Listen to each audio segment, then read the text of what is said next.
पश्चिम बंगाल में the Kerala story film को ban कर दिया गया है। केंद्रीय मंत्री अनुराग ठाकुर ने पश्चिम बंगाल सरकार पर हमला भी बोला है। फिल्म को बैन करके पश्चिम बंगाल सरकार ने अन्याय किया है, ये उनका कहना है। तो फिल्म द केरल स्टोरी को बैन कर दिया गया है पश्चिम बंगाल में, यानी कि पश्चिम बंगाल की जो जनता है, वहां के जो नागरिक हैं, इस फिल्म को अब वो नहीं देख पाएंगे क्योंकि द फिल्म केरल स्टोरी को वहां पर बैन कर दिया गया है। और खुद केंद्रीय मंत्री अनुराग ठाकुर ने ये फिल्म देखी भी है, लेकिन इस फैसले के बाद जो पश्चिम बंगाल सरकार ने लिया है, ममता बनर्जी सरकार ने लिया है, उन्होंने क्या कुछ कहा वो आपको सुनाते हैं।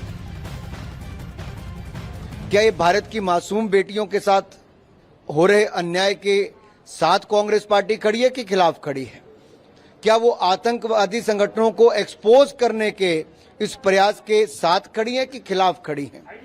क्या भविष्य में ऐसी रिक्रूटमेंट ड्राइव ना हो, बच्चियों को अपने जाल में ना फंसा जाए बेटियों को, तो उसके साथ खड़ी है कि खिलाफ खड़ी है? सवाल ये खड़ा होता है कि कांग्रेस और कम्युनिस्ट जैसे दल आज कहां खड़े हैं? इन आतंकवादी संगठनों के पर्दाफाश किया गया तो इस फिल्म के साथ खड़े हैं, किसके विरोध में खड़े हैं? चेहरा बेनकाब हो रहा है इन लोगों का जब ये तुष्टीकरण की राजनीति कर रहे हैं, वोट बैंक की राजनीति के चलते बेटियों को गलत रास्ते पर जाने पर मजबूर कर रहे हैं।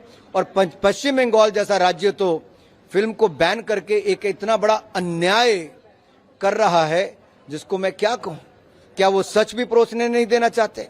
फंसाकर जिस काम पे लगाया जाता है वैश्विक आतंकी संगठनों का हिस्सा बनाने के लिए या आईएसआईएस का हिस्सा बनाने के लिए, क्या आप उसके खिलाफ खड़े होंगे कि नहीं होंगे? एक महिला होने के नाते क्या भविष्य में किसी बेटी के साथ ऐसा ना हो, वहां पर ममता जी क्या इस तरफ खड़ी होंगी कि नहीं होंगी? इन सबसे मेरा सवाल ये है कि देश इनसे सवाल पूछता है कि बेटियां ऐसे जाल में ना फंसे, आईएसआईएस का या आतंकी संगठनों का हिस्सा ना बने, तो क्या आप उनके साथ हैं? या आप केरल स्टोरी को केवल इसलिए प्रतिबंध लगाना चाहती हैं कि आपको तुष्टीकरण की राजनीति करनी है? देश आपसे एक सवाल ये पूछता है कि आप देश की सुरक्षा के लिए साथ में हैं कि नहीं हैं, क्योंकि ये आतंकवादी संगठनों की गतिविधियां देश के खिलाफ ही होती हैं। तो क्या वोट बैंक की राजनीति देश की सुरक्षा पर भारी पड़ेगी? क्या केरला स्टोरी को रोकना महज एक वोट बैंक तुष्टीकरण की राजनीति पर तक ही सीमित है? तो ये सवाल देश के सामने और उनका असली चेहरा देश के सामने आ चुका है। बहुत शुक्रिया सर हमसे बात करने के लिए। केंद्रीय मंत्री अनुराग ठाकुर को आप सुन रहे थे, क्योंकि पश्चिम बंगाल में ये सबसे बड़ी खबर है कि पश्चिम बंगाल में इस फिल्म पर बैन लगा दिया गया है। अनुराग ठाकुर ने खुद इस फिल्म को देखा और अब उनकी तरफ से कहा गया कि जब बैन लगाना चाहिए आईएसआईएस पर तो बैन लगा रहे हैं इस मूवी पर, यानी कि आप सच को छिपाना चाहते हैं, आप ये चाहते हैं कि सच किसी के सामने ना आने पाए। लेकिन अनुराग ठाकुर को अगर आप सुनेंगे तो अनुराग ठाकुर की ओर से इससे पहले भी यही कहा गया, जब हमने उनसे सवाल पूछा कि विपक्ष इसको लेकर प्रोपेगेंडा की बात कर रहा है कि किस तरीके से एक यहाँ पर जो सच को बेनकाब करने वाली फिल्म है उसे ना देखा जाए, इसके लिए बार बार कहा जा रहा है। शिवानी जी, और इस वक्त सीधे चलते हैं यहाँ पर आशिका के पास। आशिका जो कि इस वक्त पश्चिम बंगाल में है और पश्चिम बंगाल से बड़ी खबर निकलकर सामने आ रही है। आशिका, देखिए वहां पर फिल्म को बैन कर दिया गया है। बिल्कुल, मैं कोलकाता में हूँ। सबसे पहले तो ये कहूँ कि ये फिल्म मैं देख चुकी हूँ और अब राहत की सांस ले रही हूँ इस वजह से, वरना फिल्म पर अब कोर्ट ने रिजेक्ट किया है एक ऐसी फिल्म जिसका बैन केरला कोर्ट ने रिजेक्ट किया है, तमिलनाडु कोर्ट ने रिजेक्ट किया है। तो जब सुप्रीम कोर्ट जैसी हाईएस्ट जुडिशरी ने इसके बैन को रिजेक्ट किया है, इसके बैन के अपील को, तो ममता बनर्जी को बैन करने का कोई हक बनता नहीं है। ये सरासर अनडेमोक्रेटिक है और एक फिल्म मेकर के फ्रीडम ऑफ एक्सप्रेशन पर आघात है। ये उसकी फ्रीडम ऑफ एक्सप्रेशन कई लोग होंगे आपकी तरह जिन्होंने ये फिल्म देख ली होगी, उनकी क्या प्रतिक्रिया है और आखिर ममता बनर्जी की ओर से और क्या कुछ कहा गया इस फिल्म को लेकर? देखिए आंकड़ा ऐसा अभी फिलहाल कोई मौजूद नहीं है जो ठीक तौर पर बताया जा सके कि कितने लोगों ने फिल्म को देख लिया है, लेकिन ऐसे भी लोग हैं जिन्होंने क्राउड फंडिंग करके और जो लड़कियां हैं खास करके उनको ये फिल्म दिखाई है। और भी जो यहाँ पर वीकेंड के दौरान काफ़ी भीड़ रही है हॉल्स में, सिनेमा हॉल में इस फिल्म को देखने के लिए। हालांकि अब सिर्फ और सिर्फ 2 से 3 दिन ही लोग इस फिल्म को देख सके हैं। अब फिल्म पर बैन लगा दिया गया है। राज्य में शांति व्यवस्था बनाए रखने को लेकर के ये बात कही गई है मुख्यमंत्री ममता बनर्जी की तरफ से, और उसके पहले भी उन्होंने कहा। और इसको लेकर के न सिर्फ भाजपा या फिर किसी पक्ष विशेष पर बल्कि लेफ्ट पर भी खूब बरसी ममता बनर्जी। उन्होंने कहा कि इस फिल्म को लेकर के लेफ्ट को भी जो भूमिका में आना चाहिए था वो भी नहीं आ रही है, वो भी साथ दे रही है भाजपा का। तो ये बड़ी जो आशिका है क्या ये स्टोरी यहाँ फिल्म खुद फिलहाल पश्चिम ममता बंगाल जी, से। आशिका क्या ये फिल्म खुद ममता बनर्जी की ओर से देखी गई है या बिना देखे ही उन्होंने इस तरीके का बैन इस फिल्म पर लगा दिया? नहीं, देखिए, ममता बनर्जी ने ये फिल्म देखी है ऐसा कुछ भी उन्होंने नहीं कहा है। उन्होंने साफ तौर पर कहा है कि उनको जो जानकारी मिली है उसके आधार पर फिल्म में जो कहानी दिखाई गई है वो एक कारण के तहत दिखाई गई है, प्रोपेगेंडा जिसे कहा जा रहा है बार बार। साथ ही उन्होंने ये भी कहा कि फिल्म में जो तथ्य दिखाए गए हैं वो डिस्टॉर्शन ऑफ फैक्ट्स है, डिस्टॉर्टेड स्टोरीज हैं, न कि केरला स्टोरी। तो ये कारण है। पहले जब पीसी करती हैं तब उन्होंने बैन की घोषणा नहीं की, ये मैं आपको बता दूं। काफ़ी कुछ बोला इस फिल्म को लेकर के, लेफ्ट को लताड़ा, भाजपा पर उंगलियां उठाई, ये कहा कि जानबूझ करके भाजपा लोगों को ये फिल्म दिखा रही है। लेकिन उसके बाद मुख्यमंत्री थोड़ी देर बाद चर्चा करती हैं, विचार विमर्श करती हैं और तब ये घोषणा करती हैं कि फिल्म पर बैन लगाया जा रहा है। यानी कि पहले ये तय नहीं था उनकी तरफ से।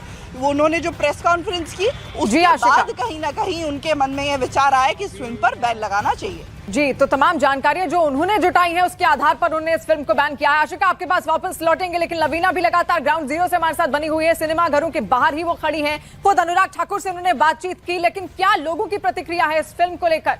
लवीना।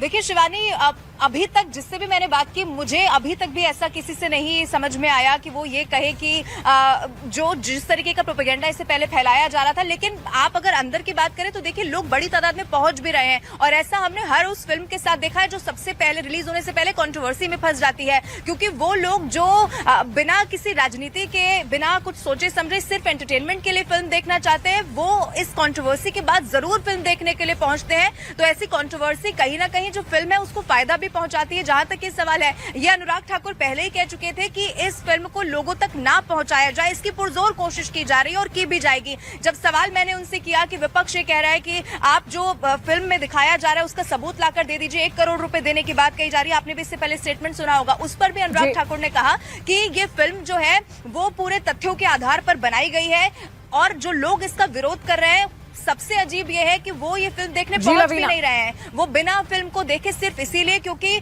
हर कोई इसका विरोध कर रहा है, इसीलिए वो विरोध में कूद जा रहा है, लेकिन वो बिना तथ्यों के, बिना उसको देखे लगातार विरोध करने पर है। शिवानी, तो अपने बयान में कई बड़ी बातों का जिक्र यहाँ पर खुद अनुराग ठाकुर ने कहा, और उन्होंने कहा कि इस फिल्म को देखने से रोकने की कोशिश कहीं ना कहीं की जा रही है, और पश्चिम बंगाल ने तो अब इस पर बैन लगा दिया है। पश्चिम बंगाल की जो सरकार है वहां पर इसकी ओर से यहाँ बैन लग गया है इस फिल्म पर। और अनुराग ठाकुर ने क्या कुछ कहा? अनुराग ठाकुर ने फिल्म द केरल स्टोरी खुद भी देखी और कहा कि इस फिल्म को देखने के बाद सच पता चलेगा। ये तमाम बातें उनकी ओर से कही गई हैं। उन्होंने खुद इस फिल्म को देखा, वो उसके साक्षी बने, इसमें आखिर क्या क्या दिखाया गया है वो खुद उन्होंने जांचा, खुद उन्होंने परखा, खुद अपनी ओर से इस पूरी फिल्म को उन्होंने देखा और तमाम तथ्यों को उन्होंने कहा कि जानकारी के आधार पर एकजुट करके ही इनको पेश किया गया है। द केरल स्टोरी पर अनुराग ठाकुर ने क्या कुछ कहा वो हम आपको बता रहे हैं, किस तरीके से उन्होंने पूरी फिल्म को खुद सिनेमाघर में जाकर देखा।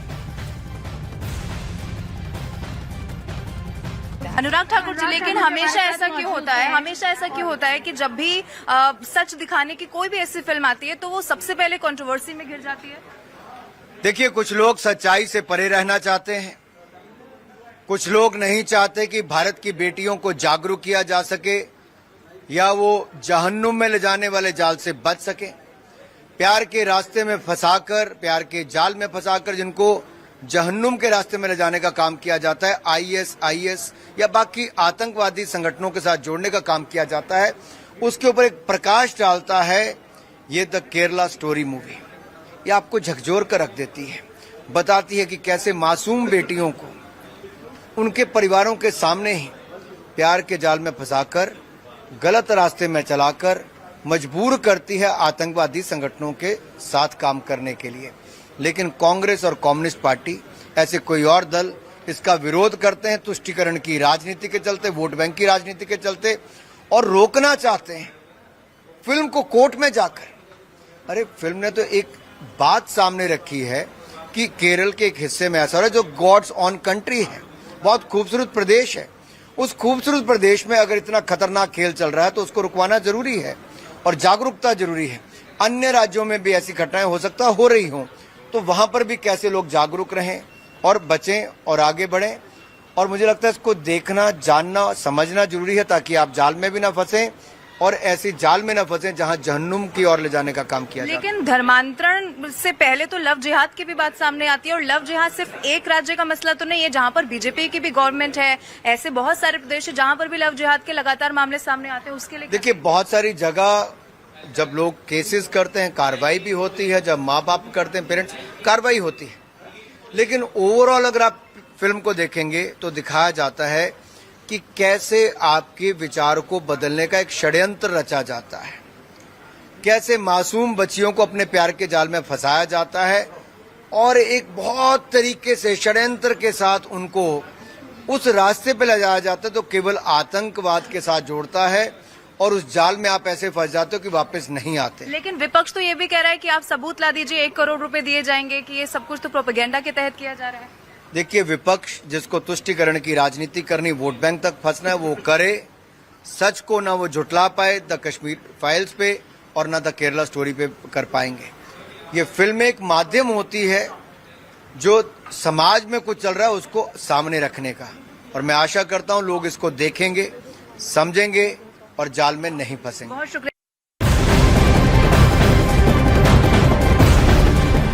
और इस वक्त की बड़ी खबर आपको बता दें, फिल्म बैन पर बोले विपुल शाह। उन्होंने क्या कुछ कहा वो आपको बताते हैं। बैन के खिलाफ कोर्ट जाएंगे, ये उनका कहना है। और फिल्म के निर्माता हैं विपुल शाह, आपको बता दें उनके द्वारा ही ये पूरी निर्मित की गई है। लेकिन फिल्म पर बैन जिस तरीके से पश्चिम बंगाल सरकार की ओर से, ममता सरकार की ओर से लगाया गया है, उन्होंने कहा इस बैन के खिलाफ अब वो कोर्ट जाएंगे। उसके आधार पर आगे किस तरीके से अब कानूनी कार्रवाई चलती है ये देखना होगा। लेकिन फिलहाल ममता सरकार की ओर से, ममता बनर्जी की सरकार की ओर से पश्चिम बंगाल में